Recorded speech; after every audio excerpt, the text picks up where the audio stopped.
Takže ako začalo salesiánske dielo tu v Sabinove?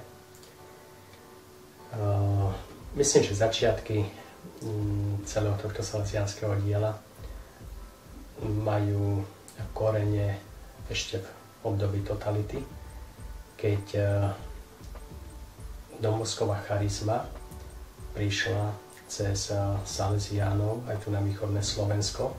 Asi pred 20 rokmi vzniklo stredisko Združenia Salesiánov spolupracovníkov tu v Sabinove.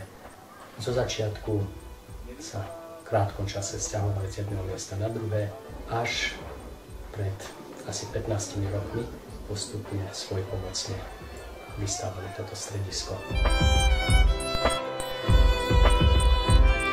Toto stredisko prakticky je v činnosti asi 15 rokov a za ten čas neboli na ňom robené nejaké rekonštrukčné práce.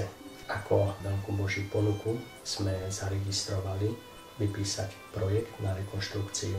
S Božou pomocou sa nám teda toto aj podarilo, takže sme získali necelých 10 000 eur.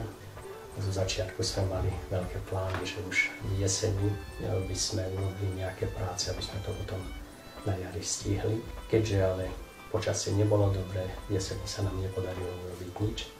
No a potom sme už aj s takými obavami trošku sa púšťali do celého toho projektu apríli a máji. Je to pre nás taký veľký dôkaz Božieho účinkovania, Božej starostlivosti, že toľko práce, ktorú tam bolo treba urobiť na tomto projekte, sa nám podarilo prakticky za tieto 2 mesiace. Bolo to fantastické, keď sme sa na začiatku, najmä po sobotách, schádzali a také početné skupiny sme sa púšťali do práce.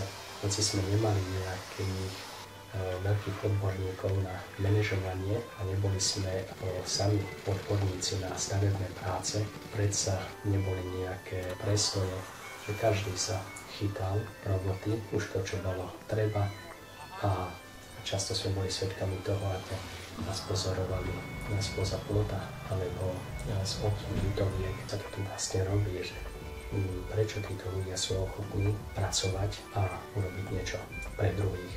Všetko sme to chceli ponúknuť ako dar Donovi Boskovi, ako formu poďakovania za všetko to, čo nám Dom Bosko svojou charizmou tu v tomto terajšom období ponúkol.